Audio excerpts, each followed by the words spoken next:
Well, guys, I've missed you here the last couple of weeks. If maybe you just started to show up in the last few weeks, my name's Ryan. I'm the campus pastor here at Akron East, and was gone for the last few. Glad to be back with you. Love to meet you if we haven't, of course, met yet.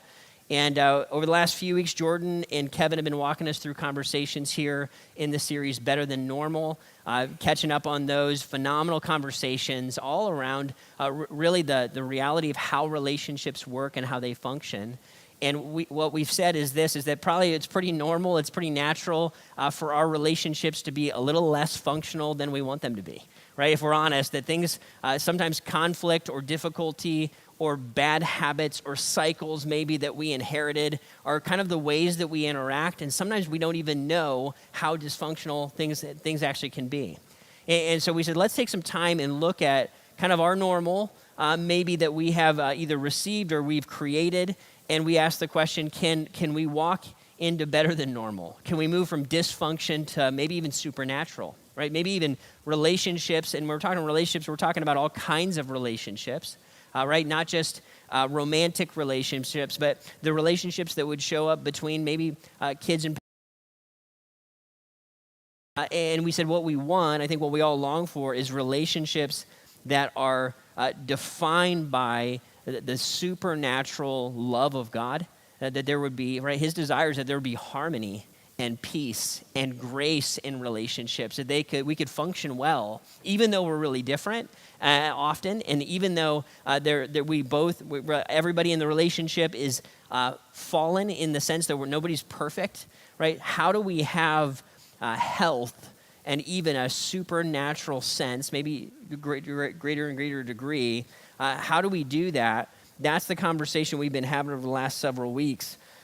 And if you've missed those conversations, I'd love for you to catch up online if you haven't been able to catch those.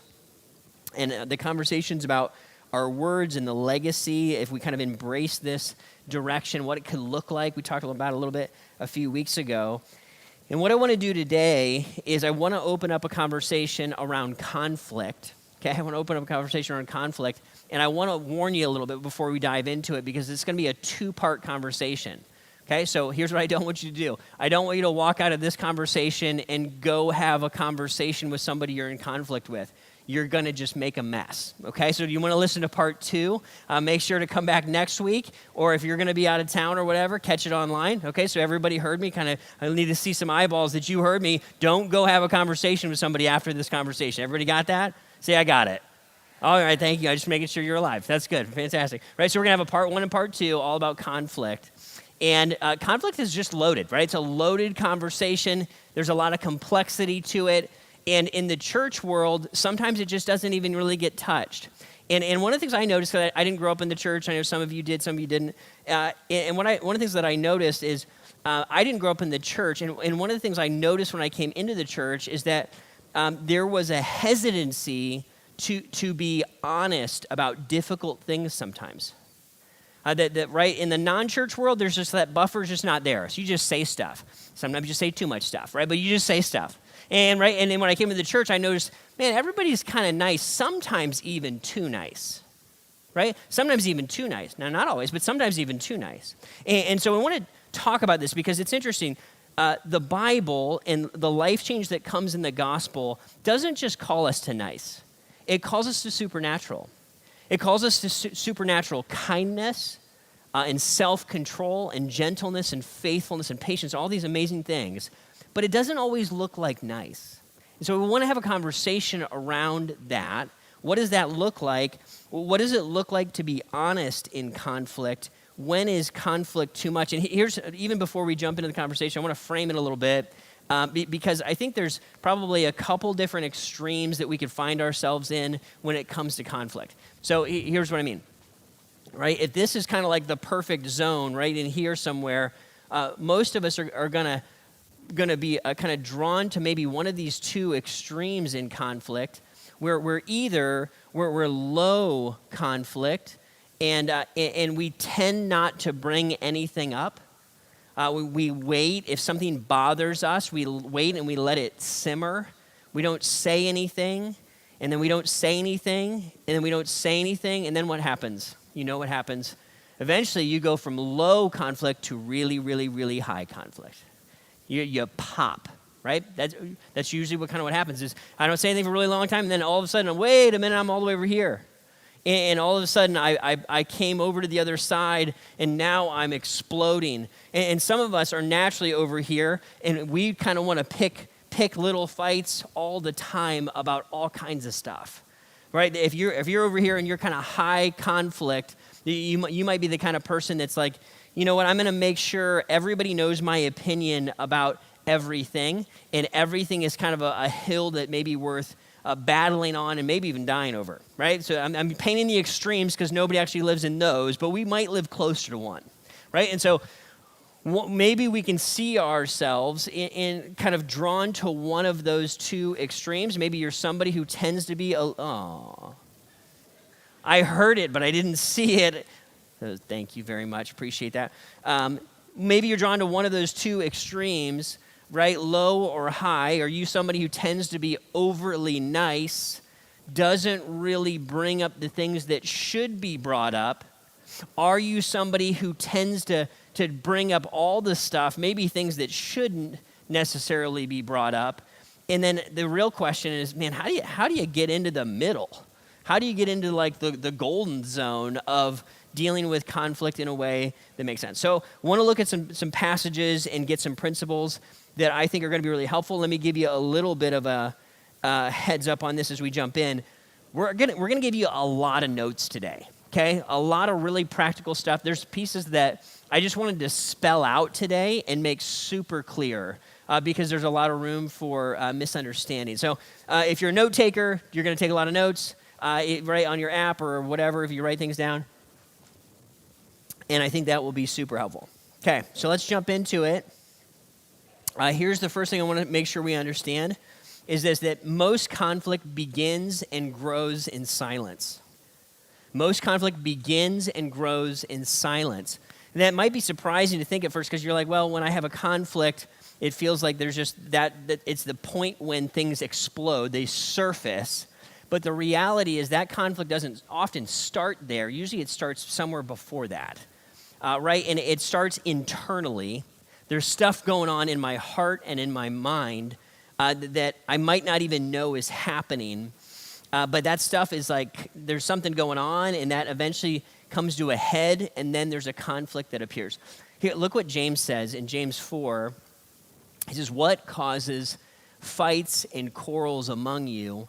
Don't they come from your desires that battle within you? Right? James is going to say, hey, there's some stuff going on in you and in me. Here's the reality. You want stuff and I want stuff. We have desires. And those desires aren't necessarily bad. We just don't know what they are all the time. Sometimes they are bad. Sometimes they're really bad. But there's things going on under the surface. And here's the part that we need to recognize is what we need to grab hold of here is honesty, right? When we think about what does it look like to move, from here somewhere closer to the middle. I'm not even sure there's like a perfect place to live. This is kind of the ideal. What does it look like to move from there?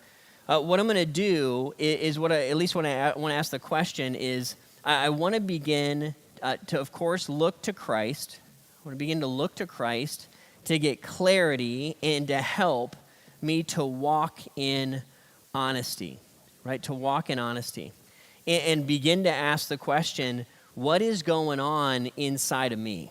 If I'm over here on this lower end, right, there we go, stick figure. If I'm on the lower end of conflict, what's going on in me that I actually need to talk about? What desires are happening? Are those desires healthy or unhealthy? What is the motivation? And before that thing hits kind of the surface, I want to be able to begin to embrace some honesty around what's happening within me, right? And when that starts to happen, when I begin to talk about, hey, this is something that bothers me. Usually, if I'm on this side of the equation, generally you're probably somebody that likes to have a peaceful situation. You might be the kind of person that's kind of a people pleaser, right? That's kind of a rough phrase. Nobody likes to own that one. But that's the reality is often right, we like to please people and not upset the apple cart. Maybe there's a sincere or maybe even a trained habit of not bringing things up for the sake of Jesus. Just take it on the chin. That's what Jesus did, so that's what I should do too. The problem is it doesn't actually work in long-term real relationships. What I mean by that is there a time to do that? Of course. But really, if I'm going to have a marriage or a long-term friendship or relationship with, right, blah, blah, blah, I'm going to have to eventually get honest about what it is I'm actually struggling with and dealing with, and I have to say it out loud. This is hard for some of us. This is just hard for some of us, right? We weren't all trained to do this, and we have a hard time bringing it up. If you have a friendship that you're close with, if you have a marriage, probably one of you is more likely or more dominant in sharing what you really want in a situation, and one of you is less. That's probably the case. Right? Not always. So if you're the one that is the less dominant, this is going to be the harder part. If you're the person that's more dominant, you're like, hey, we're going to go eat. You're going to be the one that gives the answer. You're going to say what you want more readily and more easily.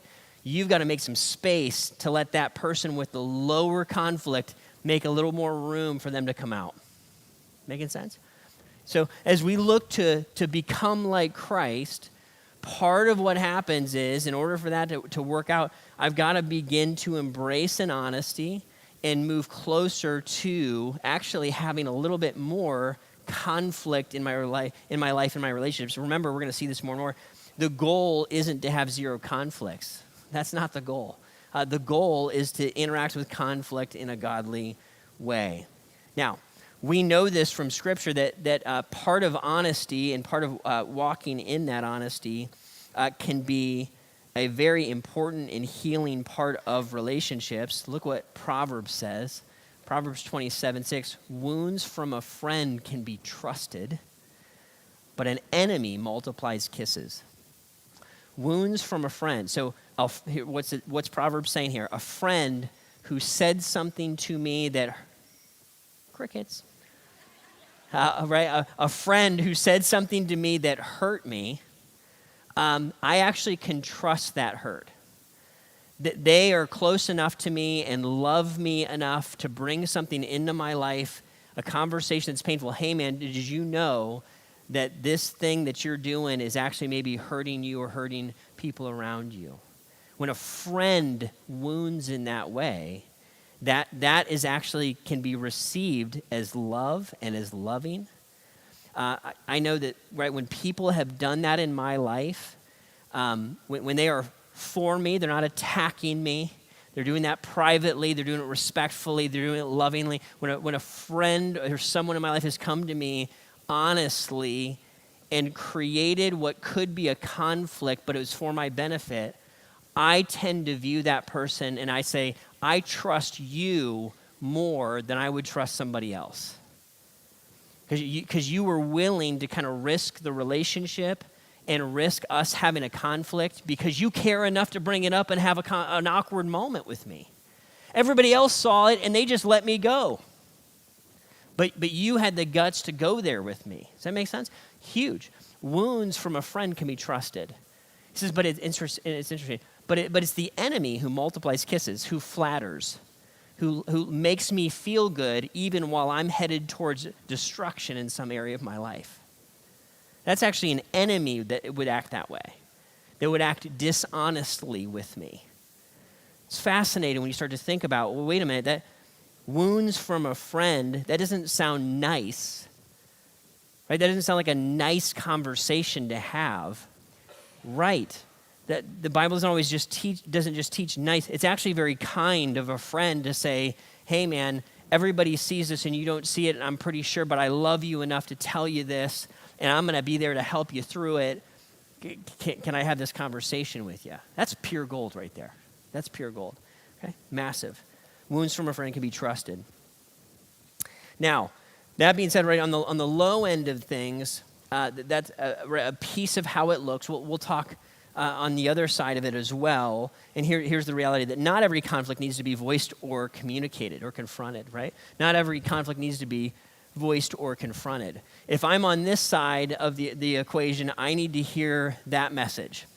Hey, man, you don't need to pick every single battle. You don't need to go confront every single thing. Every single flaw doesn't need to be your personal mission. I remember somebody telling me this. This is painful to admit.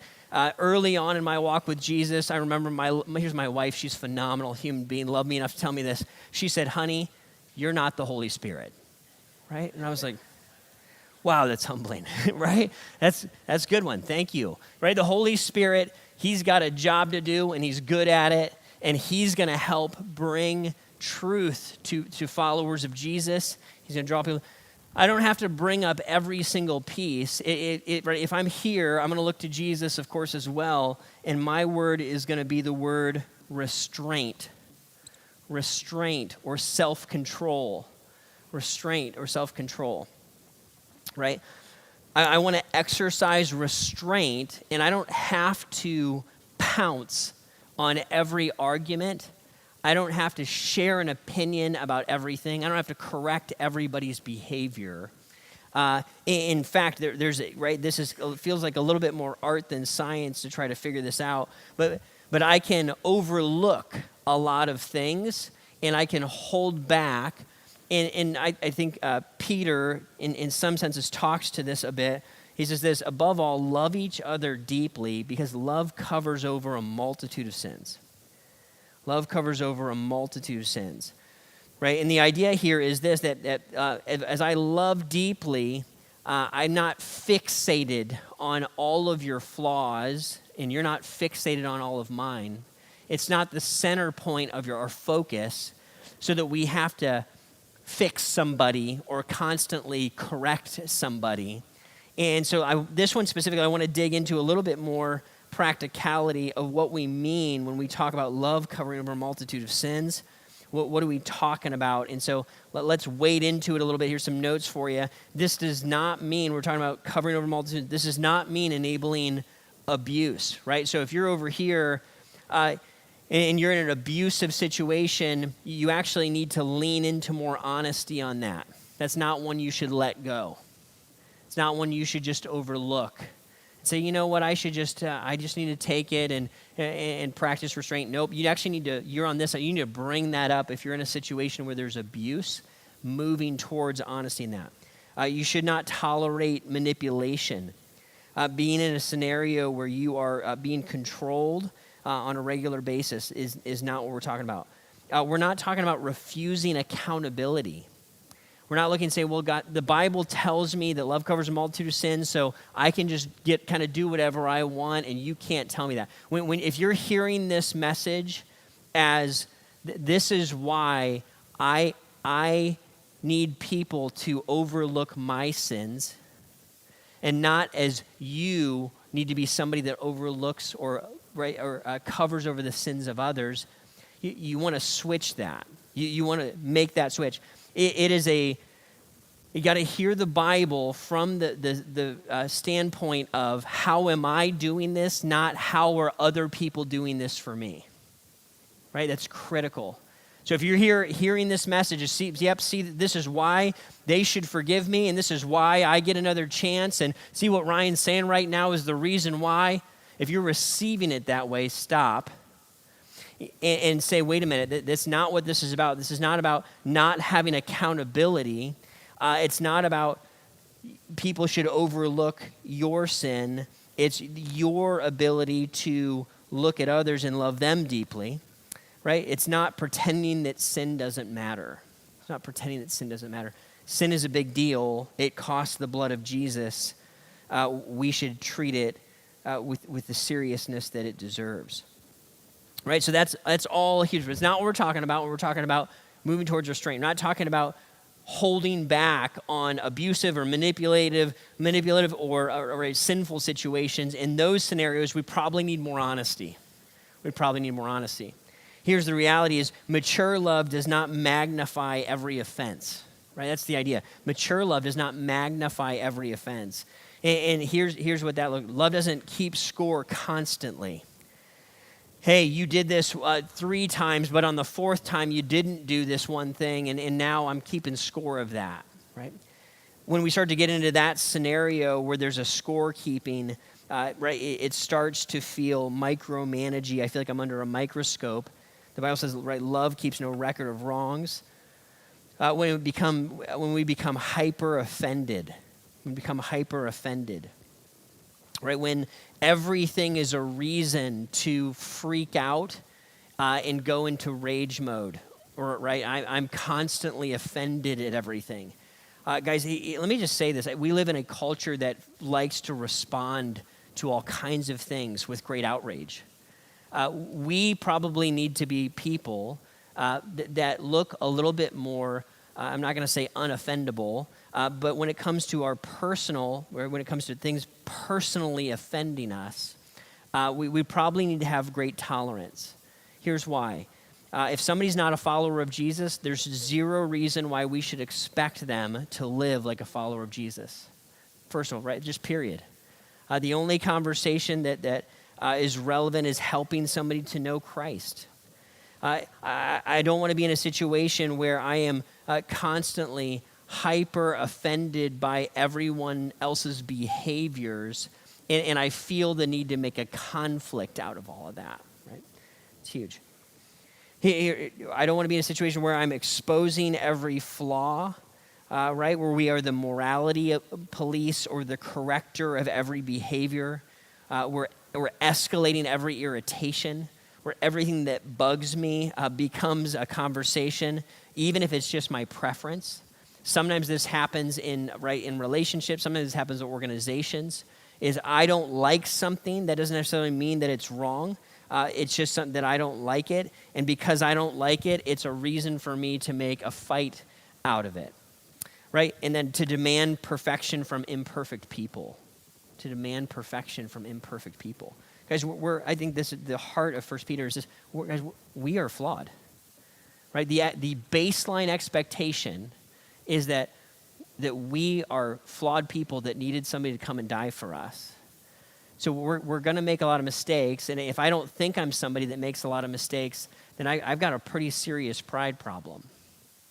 I'm going to look at you as your pastor today and say, guys, it is for me to make it through the day and to not walk into a sinful attitude or mindset is nearly impossible, right? It's nearly impossible. Like it takes all that I have just to walk in what God has for me in a day.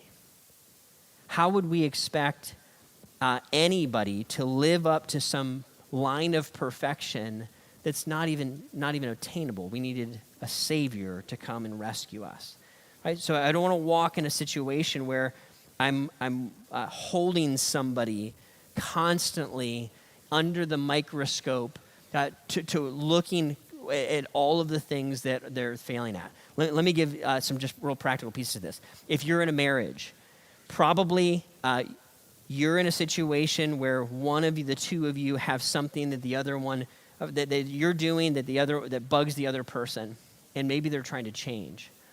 If they've been doing that thing for a long time, there's a really good chance it's going to take them a little while to put that back together. The change probably won't look like, hey, I made a decision for this to switch and it's going to be perfect from here on out. We might need grace and patience, just like we would need grace and patience in our lives if we were trying to make a change in a difficult area. Moms and dads, if you're interacting with kids, if the only time, right, there's a kind of like what Kevin was saying last week, if the only time that you're interacting with your kids is in a moment where we're picking battles, we got to look and say, how do I choose restraint, pick the right battles? Some battles are worth picking, right? And I want to go there when the moment is required, not making every single behavior an item for getting picked on.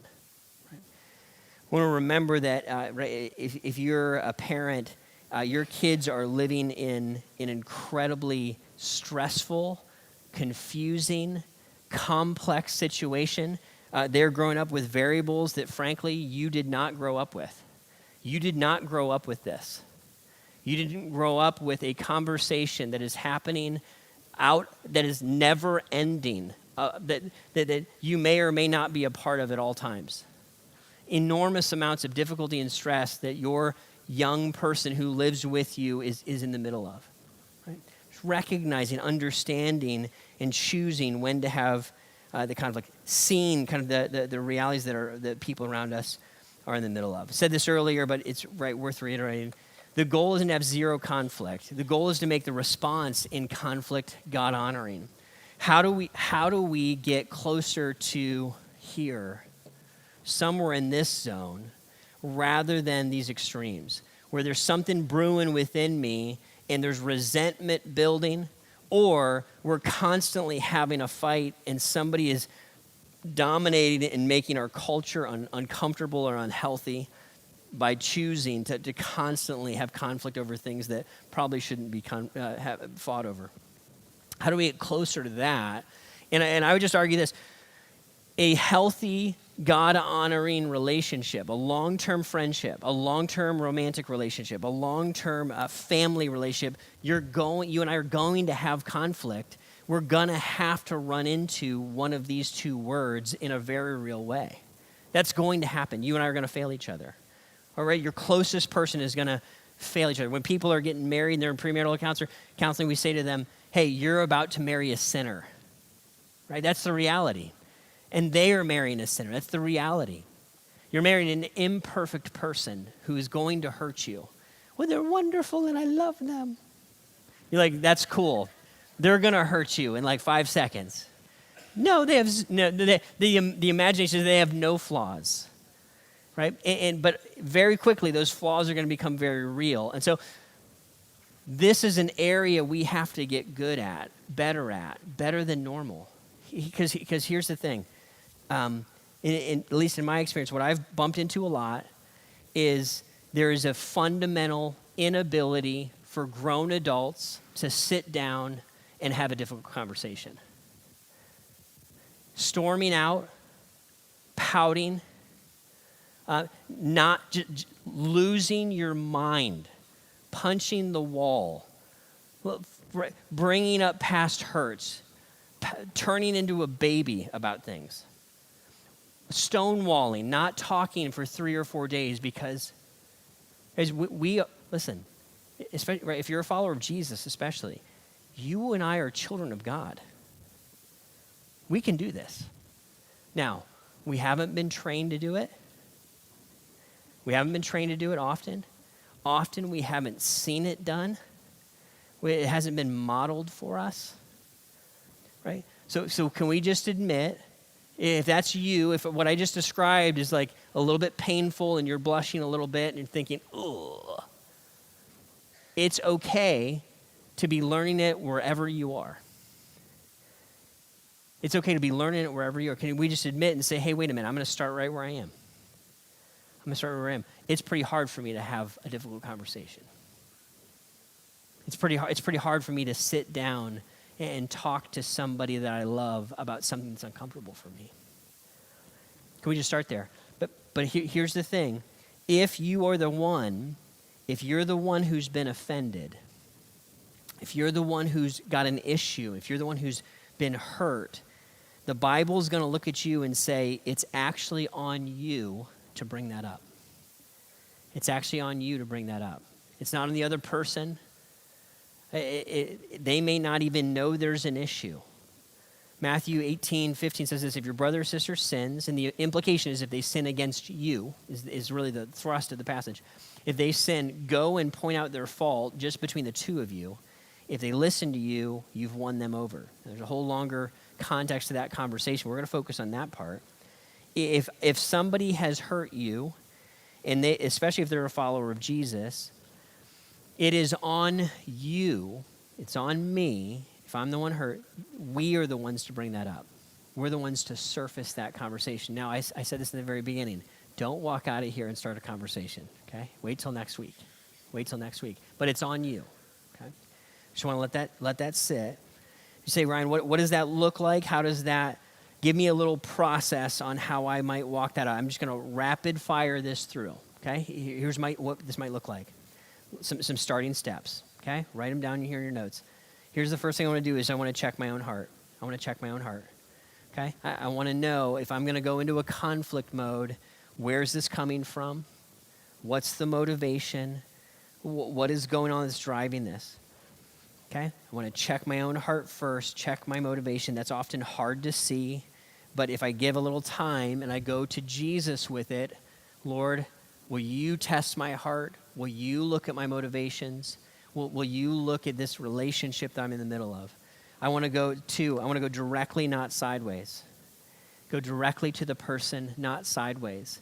So I'm not going to go talk to my friend and my aunt and my sister and my mom or my brother and my friend and my boss. I'm going to go talk to the person.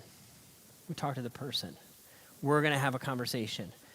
A respectful, private, gentle conversation. Right? I want to go directly, not sideways. Here's the third. Own your part quickly. In almost every human relationship, there's something that I have to own. There's something that I have to own. Usually the offense against me feels massive. My part feels very small. I want to make sure I see my part for what it is. A good question I ask myself when I'm in the middle of a conflict with somebody, almost always I'll fail this one, is have I been praying for that person? Have I been praying for that person? Has it even crossed my mind to bring that person to Jesus in prayer, right? Start with that. Start with that, right? I want to own my own part. If nothing else, my part is to pray for the person I'm in a relationship. Have I at least done that part? Is there a part of neglect or some area to own? Here's the next one. Name the issue, not the person's character. Name the issue, not the person's character. I'm not sure if you told me the truth, not you're a liar. I don't want to use that. It makes sense? Let's talk about the issue, not a character assassination. Right? We're going to talk about the issue, not the person's character. Here's the next one. Here's the next one. If you're writing them down, I'm trying to give you time here. Use calm, clear words. Folks, take these words out of your vocabulary in conflict. Always and never should not show up. They should never show up. That's ironic, right? They should never show up. Always and never. You always. You never. Probably not true. Probably not true. Feels true. Feels true. Not helpful. Feels very accusatory. Probably not accurate. Pull always and never out of the conversation. If we were having a conversation with somebody in this scenario, I want to pull the intensity out. I want to calm myself down. I want to be quieter than I feel like being. I want to be gentle. There's a caveat here. There's a time to use emotion. 9 times out of 10, that's not the case. There is a time when somebody needs their attention captured. There's a time to use emotion. Okay? Somebody needs snapped out of a situation. Most of the time, calm, clear words are going to be the answer. Here's the last one. Listen for what is under the surface. What is really going on? What's really going on? What's actually underneath and in the middle of this conflict? Is there something deeper between us that I've been failing to see and try to hear what's really happening? Okay, I've given you guys a lot. Let's land it here with 3 questions. And again, we're going to kind of draw the line. We're going to pick it up next week. I told you part 2. Here's the landing point. Questions to ask. Am I someone that can be confronted? Okay, here's a question to us to process. Can somebody confront you? Can somebody confront you? If someone were to bring something difficult or challenging to you, how would that go? I say this a lot to people around me. I want feedback. I want you to bring me truth. Here's what I'll say because I know myself. In the moment, if you catch me off guard, you'll probably get a quick bristle back from me. I'll just say it. And I will, if that happens, I want you to understand, I will always come back, chew on what you said, and come back and say thank you. If you catch me off guard, you might get a bristle. If you set it up, it's probably going to go great. If you ask for a time and it's private and it's respectful, it's probably going to go fantastic. Right? But if you kind of catch me off guard, you might get a quick punch back. Just warning. Right? How does it go when somebody confronts you? Here's the next one. Do I initiate difficult conversations in an intentional, self-controlled way? Not going off, flying off the handle, not picking every fight. Do I initiate tough conversations in a self-controlled, intentional way? There's stuff that needs to get talked about, and sometimes there's years, sometimes there's decades that go by, and that thing is not talked about. Here's why this is so important. Here's why I'm so passionate about this. If that conversation happened, that relationship could go somewhere. But it will stay stagnant and stuck for weeks, months, years, decades, until we finally pull the drain on that thing and let movement start to happen. This skill matters a ton because of that. Where whole relationships sometimes are living in that limbo of not quite right, and we don't know how to talk about it. Here's the last one. Do I take ownership for my part? Do I take ownership for my part? We needed Jesus to die. We all have a part to play. So as much as we need to do this, we need to look to Christ and ask the Lord, help me, Lord, to see my part. Right? Help me to own my part and my piece in this situation. Am I like this? Am I like this? Have I been dishonest? Have I been out of control? Help me to own the parts of this that you would help me to own. Because here's God's vision for us. And we'll have the band come out. God's vision for us, folks, is that the way we love each other, is to be the marker to the world that Jesus is the real deal. Our unity, our harmony, our commitment to relationships. Here's the thing I'm going to say. If you're here at Akron East, if you're at Grace, and you're going to be around for a while, what I would love for you to do is for you to own deeply this call to walk in healthy, loving, right confrontation in conflict. That you wouldn't be the kind of person that could be in a relationship for a long time or go to a church for a long time and one day just disappear without a word. That is completely unfathomable for a follower of Jesus to live that way. That we would avoid a conflict or ghost somebody or to not walk in the way that Christ would have us walk. As the band comes out, would you bow your heads, close your eyes with me? We'll wrestle with this one together.